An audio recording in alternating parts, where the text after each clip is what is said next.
네, 스포츠 와이드입니다. 매주 화요일 이 시간은 지난 한 주 동안의 스포츠 소식을 제가 정리해드리고 있습니다. 오늘도 이분과 함께합니다. KNN 정수영 아나운서입니다. 안녕하세요. 안녕하십니까? 네.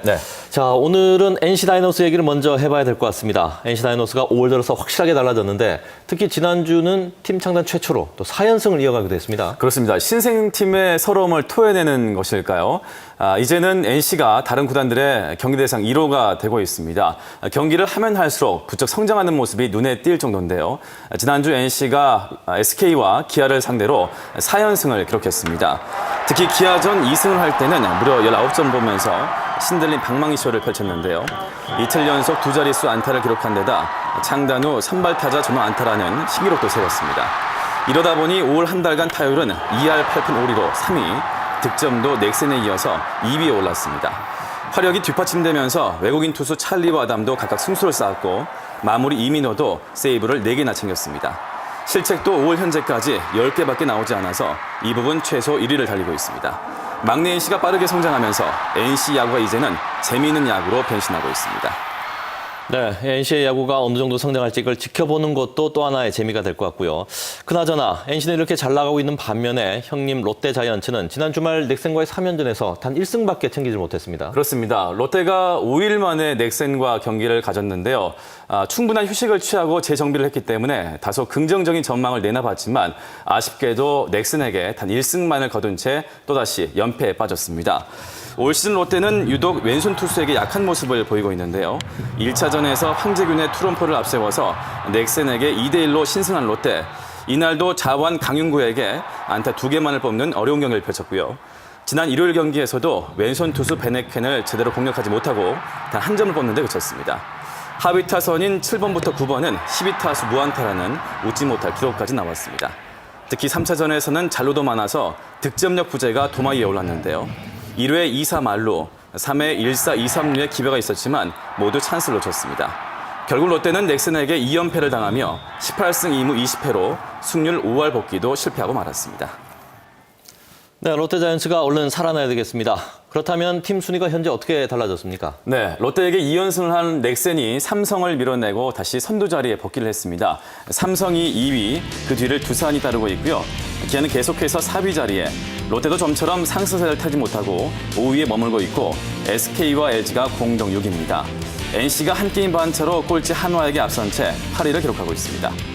롯데는 오늘부터 두산을 홈으로 불러서 주중 3연전을 갖습니다. 롯데는 고은준을 대신해서 지난 SK전에서 호투를 펼친 김수환을, 두산은 유이관을 선발로 내세웁니다.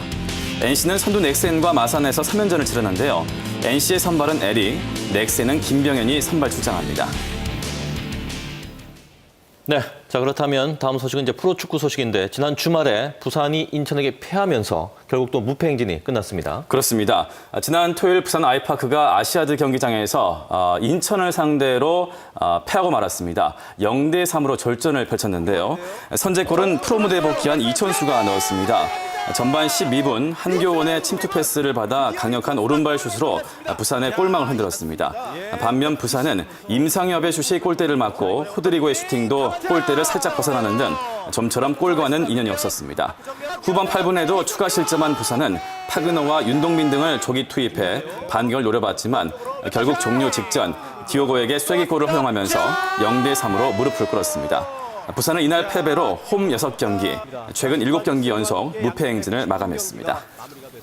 네, 그리고 경남 FC도 지금 비상이 걸렸는데 최진환 감독이 자진 사퇴한 이후에도 팀의 연패는 계속되고 있습니다. 그렇습니다. 지난 22일이었죠. 최진환 감독이 최근 성적 부진을 이유로 자진 사퇴 의사를 밝혔습니다. 구단은 고민 끝에 최진환 감독의 의사를 수용을 했고 결국 송광한 코치 대행 체제로 팀을 당분간 운영하겠다라고 밝혔습니다. 수장이 없으니까 경기가 잘 풀릴 수가 없겠죠. 지난 토요일 울산과의 원정 경기에서 1대4로 패하면서 연패에 빠졌습니다. 선제골도 울산의 몫이었는데요. 전반 12분 김성환의 패스를 받은 호베르토가 바로 슈팅을 때려서 첫 득점에 성공했습니다. 경남도 전반 27분 부발로가 페널티 지역 오른쪽에서 강한 슛을 날려봤지만 아쉽게도 울산 수비에 가로막혔습니다.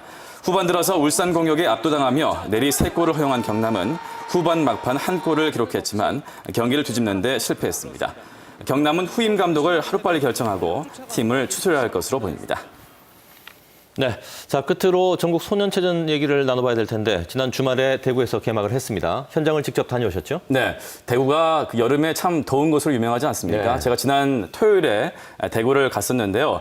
대구는 벌써 한여름이었습니다. 대구가 더욱더 뜨겁게 느껴진 이유는 바로 제42회 전국 소년체전이 열리고 있었기 때문인데요. 선수들의 열기가 대단했습니다. 부산, 경남은 이번 대회에서 각각 1,000명 이상의 선수단을 파견해서 열띤 경쟁을 펼치고 있는데요. 소년체전은 전국체전과 달리 어린 선수들이 출전하기 때문에 경쟁보다는 선수 발굴과 육성에 의미를 두고 있어서 공식적인 순위를 가리지 않고 있습니다. 하지만 체육대회라는 특성상 경쟁이 불가피할 수밖에 없겠죠. 찌는 듯한 더위도 잊은 채 그동안 갈고 닦은 실력을 겨루기 위해서 어린 선수들이 비짓땀을 흘리고 있었습니다. 네, 날도 더운데 선수들이 정말 고생을 많이 하고 있군요. 그나저나 부산 선수들 또 경남 선수들은 주로 어떤 종목에서 강세를 띠고 있습니까? 네, 비공식 직배지만 부산은 한 자릿수 순위를 목표로 하고 있고요. 경남도 7위 이내에 들어서 상위권 유지를 목표로 하고 있습니다. 현재까지 부산 경남의 강세 종목들 정리해봤습니다. 함께 보시죠. 대회 4일째로 접어든 전국 소년체전. 부산은 수영과 역도, 태권도에서 무더기 메달을 수확하고 있습니다. 지난 대회에서 금메달 10개를 따 효자 종목이 됐던 수영은 현재까지 금메달 4개 등 총 11개의 메달을 차지했습니다. 올해는 특히 역도의 강세가 두드러지는데요. 금메달 10개, 총 메달 19개를 일구며 선수단의 분위기를 이끌고 있습니다. 경남은 육상과 역도, 씨름, 사이클, 양궁 등에서 고른 활약을 펼치고 있습니다. 육상에서는 금메달 4개 등 총 9개의 메달을 수확했고 역도는 남자중학교 박한솔과 황인창이 각각 2관왕을 차지하며 금메달 6개로 경남의 금밭이 되고 있습니다. 현재까지 부산은 69개의 메달을, 경남은 82개의 메달을 기록하고 있습니다. 네, 잘 봤습니다. 전국 소년체전 오늘이 폐막일인데 부산 경남 선수들의 선전을 기대해 보겠습니다. 스포츠와이드 지금까지 정수영 아나운서와 함께했습니다. 수고하셨습니다. 고맙습니다.